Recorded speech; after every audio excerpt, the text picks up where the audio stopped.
tragedy. I mean, he stressed India's condemnation of terrorism. He shared the message that India stands in solidarity with the people of New Zealand. And he emphasised that hatred and violence have no place in diverse and democratic societies. And one of the things I want to kick off with is just a simple statement that diversity and inclusion are true assets for New Zealand. They enrich our culture, they broaden our knowledge, they challenge our preconceptions, and they strengthen our international connections. And in that spirit, I welcome the opportunity to speak here today, and thank you for the invitation to join you. Even though one of us is a relatively small nation and the other one is so big that it has an ocean named after it, New Zealand and India share a long and strong connection. And it's the work and commitment of people like the NZITA's members that help give the relationship its strength. And I want to talk today about the economic aspects of the New Zealand and India relationship, and where the Treasury sees the opportunities and obstacles between the two countries. And in particular, I want to explore how our relationship and the shared interests in occasional issues that come with it plays out on a number of levels: international, national, operational, and personal. Let me start with the international picture. New Zealand and India are working within a global economy where the balance of risks remain tilted to the downside. In the last few months, both the IMF and the OECD have lowered their growth forecasts for the economy, the global economy. So what's contributing to the slowdown? I could spend the rest of the evening talking about it, but I think there's basically one issue in particular, which is the trade dispute between the world's two largest economies, the United States and China. So the US has postponed a hike in tariffs, which they threatened at the beginning of this month. And we're all waiting to see if any trade deal emerges from the negotiations. I mean, China itself has experienced its lowest growth in nearly 30 years in 2018. And of course, another uncertainty affecting the world is the UK's management of its own exit from the European Union. But a US-China trade war may be top of mind. The reality is that we've been living in an age of increasing volatility for about the last 10 years. Increasing volatility and uncertainty, and it's in everyone's interests for nations to pursue strategies and policies that uphold stability and not undermine it. Stability, certainty, the rule of law, well-functioning markets, and peaceful political processes help to create supportive conditions for investment and employment, and ultimately an improvement in well-being. And strong institutions are also critically important. Alongside openness and connectedness, strong institutions play a big role in the management of the global economy, and a particularly important one for a small country like New Zealand. And they align with India's interests. The Prime Minister Modi is on the record saying India is a strong supporter of the multilateral trading system. And global institutions, whether they are international organisations such as the WTO or the IMF, or whether they're formal treaties or agreements or frameworks, they help to set the rules, the architecture for international connectedness. And this architecture levels the playing field for all countries and helps to create a stable and safe environment for business to be conducted, or for disputes to be resolved. And in fact, earlier this month, we were very pleased that New Zealand's ambassador to the WTO, David Walker, was appointed to chair its dispute settlements body. Global institutions also provide a forum for the harmonisation of regulations, which make it easier for businesses, including New Zealand and Indian businesses, to access foreign markets.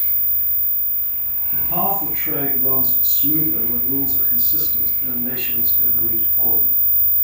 And for that reason, New Zealand's foreign and trade policy supports the components of the international system, such as the WTO, the UN, and international financial institutions, who want to not only see them reinvigorated, but also improved and strengthened to better manage today's global challenges. And I believe that free trade and globalisation have undoubtedly been good overall for New Zealand, for India, and for the world. Yes, it's true that in some countries around the world, the rapid growth in global trade, the creation of new value chains, the emergence of new markets, and huge pools of relatively inexpensive labour have undoubtedly led to large-scale and relatively rapid economic dislocation. And while the benefits from trade tend to be diffuse and long-term in nature, losses are often sharp and very concentrated on particular individuals, firms, and regions. Moreover, the people most affected are sometimes those with the least capacity to adjust on their own. But we're not just dealing with the consequences of free trade and greater international connectedness, but with the challenge of adapting to change. And unfortunately, some countries seek to avoid or delay making the necessary adaptations by pulling up the drawbridges and pursuing protectionism. New Zealand is taking a more productive and effective path. We recognise the importance of continuing to focus on building a resilient workforce with flexible skills, and that we should expect and enable the economy to adapt to change as it happens. One of the most positive changes for New Zealand has been digitalisation. It has thrown open opportunities to sell services and deliver them to other countries in a fraction of a second, in addition to selling goods delivered in days or weeks. And this shift in trade from physical goods to services is very evident in the trade between New Zealand and India. Two-way trade was close to $3 billion in 2018. It was almost double what it was 5 years earlier, which should put a smile on the face of all NZITA members. The value of goods and services we import from India are both around 3/4 higher than they were in 2013, now sitting at $709 million and $248 million respectively. Over that same 5-year period, the combined value of New Zealand's goods and services exports to India doubled from $1 to $2 billion. Back in 2013, the majority of those exports were goods worth $669 million, compared with $408 million worth of services. But as of 2018, services have bolted well ahead. The value of goods has only risen slightly to $712 million, while the value of services has more than tripled to $1.3 billion. So services account for almost the entire growth in the value of our exports to India in the last 5 years. And the lion's share of this has come from education and tourism. For many other areas, such as ICT, logistics and financial services, there remains huge scope to raise the value of our services and exports. So we're both countries that are ambitious to grow our economy and enjoy the benefits that come from that. India's economic growth has been booming. It's currently the world's 6th largest economy. And Prime Minister Modi has expressed the hope that it will be within the top 3 in the next 15 years. Projections say that by 2050, India's economy will be the 2nd biggest in the world, behind China, and ahead of the US. And of course, to help make this possible, India has been making reforms that have seen it rise to 77 in the World Bank's Ease of Doing Business rankings, with ambitions to be in the top 50 in 2020. And of course, the most motivating factor behind India's economic performance is the desire to transform the lives of its people. And New Zealand's also committed to lifting well-being. As you may know, my own department's vision is to be a world-leading treasury working towards higher living standards for New Zealand. And to achieve the economic growth that helps underpin higher living standards, New Zealand has to grasp the opportunities in front of it. And the potential opportunities in India are huge. It's a growing market of 1.3 billion people, has an expanding middle class, with a rising demand for quality goods and services that New Zealand can offer. And of course, New Zealand's an appealing market for India too. In a recent interview in India, our own High Commissioner set out New Zealand's benefits as a trustworthy and easy place to invest and do business, with stable political and regulatory systems, and an innovative and well-educated population. Trade liberalisation between India and New Zealand would be in the interests of both countries. One way to make that happen is, of course, through a bilateral free trade agreement. And we'll be working on that, on concluding an FTA since negotiations started almost 9 years ago. So progress has been slow. The fact that the value of New Zealand's goods exports to India are a little higher than they were in 2013, while services exports have soared, shows the biggest obstacle for FTA is access for our goods into the Indian market. And we're certainly a long way off from the goal set in the NZITA India strategy of $2 billion of goods exports per year. Now, prospects for progress look better in the multilateral negotiations on the Regional Comprehensive Economic Partnership, or RCEP, as its inevitable acronym indicates. The 16-nation agreement would establish consistent rules that boost market access in southern and eastern Asia, a region which contains 45% of the world's population and would cover 40% of world trade. And earlier this month, all 16 countries, including India and New Zealand, agreed to intensify negotiations, resolve remaining issues, and conclude talks by the end of this year. So the potential benefits for New Zealand-India trade through liberalisation are massive. But here and now, there are lots of barriers that New Zealand companies must find a way over, around, or through to do business in India. And tariffs are especially an issue. Indian tariffs on agricultural goods average 34.4%, which hamper the competitiveness of a major export sector for New Zealand. And on top of that, our exporters face surcharges and duties at the border. They come up against restrictive regulations and licensing requirements, or they may be prohibited from supplying services from New Zealand. And investors, too, can find that they're required to operate in joint ventures with Indian partners that can't invest in new ventures. Now, of course, we recognise that governments want to ensure that foreign investment in their country is consistent with their own national interest. And the same holds true for New Zealand, which is why there's a reform process underway now for our own Overseas Investment Act. We welcome beneficial foreign direct investment, and we remain a great place to invest. But we know we need to streamline processes for inward investment where we can, and the review that's now underway will explore how to do that. At an operational level, there are many New Zealand and Indian companies making the trade relationship work. A lot of them will be represented here at NZITA, or would have participated in your events last year on reimagining the Indian-New Zealand relationship. And you'll have heard from industry leaders and government ministers about pursuing opportunities in both countries. And of course, you know a lot from your own experiences. But I don't want to repeat what's been said already, but there are some things that come through.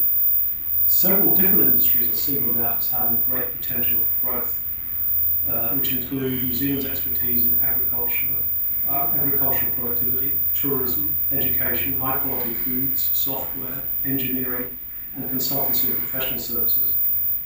And some of the opportunities highlighted for Indian investment in New Zealand are in the wider aviation industry, in information technology, in property, in biotechnology, in infrastructure, and in health and wellness products. But these aren't, by any means, exclusive lists. Entrepreneurial New Zealanders and Indians will keep creating their own opportunities. Another theme that's come through is the need to do thorough market research. What do people in your market buy? Where do they buy it from? When do they buy it? What are the local rules, regulations, and restrictions you must abide by, in addition to national requirements? You have the right local partners you need in the market, and how you build the good relationships in which the success of the business so often depends. And probably the third theme that often gets raised is the need for tenacity. Now, thinking about the opportunities for the New Zealand-India economic relationship to grow stronger, one of the factors that gives me great cause for optimism is the personal ties that connect our countries. Indians apparently have been coming to New Zealand since the late 1700s, which surprised me when we did a bit of research for this speech. And speaking of economic opportunities, the other thing that surprised me was an Indian man by the name of Edward Peter, who's responsible for the Otago gold rush of the 1860s. Credit for the discovery has gone to a Tasmanian called Gabriel Wind, But apparently it was Edward Peter who let them know where to find the gold. Indians are part of New Zealand's past, an important part of New Zealand's present, and will be an even bigger part of New Zealand's future. And according to the 2013 census, 4% of the people in New Zealand are of Indian descent, and Staff New Zealand projects that figure to nearly double, to reach 7% by 2038. About a quarter were born here, another quarter came to New Zealand from Fiji, and a little less than half were born in India. And here in Auckland, Indian-born New Zealanders represented the biggest group of people gaining citizenship in 2018. I spoke earlier of New Zealand's service exports to India, and two of our biggest service industries, education and tourism, have attracted thousands of Indians to our shores to study or visit. Last year there were 68,000 Indian visitors to New Zealand, predominantly tourists, or people seeing family and friends. There are also 2,800 here on business. The numbers of business visitors have risen by a third since 2013. Overall visitor numbers have more than doubled. And as the Indian middle class keeps growing, I expect visitor numbers to keep growing too. Thousands more young people from India come to New Zealand for their tertiary education. Tighter scrutiny of documentation by Immigration New Zealand officials saw the number of student visa applications in India fall from nearly 26,000 in 2015 to around 9,500 in 2017. But nevertheless, India remains our second largest market for international students. Over 17,000 Indian students were in New Zealand in 2017 receiving an education. When you consider the hundreds of thousands of people from India or of Indian descent who have visited here, studied here, or are living here, that's a great number of personal and professional connections between New Zealand and India. And we really need to be taking as much advantage of this as we can. So how many firms could benefit from having the insights that these people offer into the culture and thinking of their overseas markets and customers? Indeed, how many companies are thinking of the opportunities within New Zealand of targeting such potential customers and employees? And I suspect that we don't capitalise on this nearly enough. We're barely tapping into the people-to-people connections that are right in front of us, especially in Auckland. If we did, I believe we would see a boost of two-way investment between India and New Zealand. I'm nearing the end of this presentation. I just want to touch a little bit on my visit to India last year, and just some personal impressions of opportunities to deepen our ties there. Now, I knew India had a federal system of government, but it wasn't until I actually went there and spent about a week in Mumbai, in Delhi, and visited a federal government. I was a member in Delhi and was the minister in Maharashtra. It wasn't until I was there that I really appreciated the nature of the system and its practical impacts. It's a nation of 29 states and 7 union territories. Each of those states and union territories have their own interests and issues, their own economic profiles, their own social and cultural mix, their own rules and regulations. Arguably, India is best understood not as a single economy, but as a collection of different state economies, each with different strengths, different rules, and growing at different rates. New Zealand businesses have to navigate those differences. And having a single whole of India business strategy might not be the best path for some companies to pursue when the states of Maharashtra and Manipur have about as much in common as Fiji and Finland. It may be better for businesses to be concentrating on markets in certain states, and the states being targeted might be different for the dairy sector, for the IT sector, and for other industries. Ultimately, of course, it all depends on where a business's customers are. And I understand that NZITA is helping companies to connect with important entities at local and state level. Another reflection from my visit is that it's not just businesses that need strong connections between India and New Zealand. And as the lead advisor to the government for economic and financial policy, one of the things that we are doing is growing our own understanding of this large and fast-growing economy and we're looking to deepen our own engagements with India and our own relationships with our opposite members in India, and at the moment that's progressing very well. And finally, I was struck by how many shared interests our nations have. Some of this is not surprising. But New Zealand and India stood side by side firing in pitched battle, and head-to-head firing in short pitch deliveries. Although when the Black Caps play in India, it's a different analogy we've used. But what we need to see is more face-to-face business and investment pitches too. Strengthening our business ties and economic relationships through trade and liberalisation is good for India and it's good for New Zealand. And yes, there are challenges and we need to work through them. But the possibility of mutual benefits are huge in my view. And we need to grasp the opportunities in front of us. With the good work and goodwill I see happening at the international, national, operational and personal levels, I'm very optimistic that the New Zealand-India relationship can fulfill its true potential. And that's me.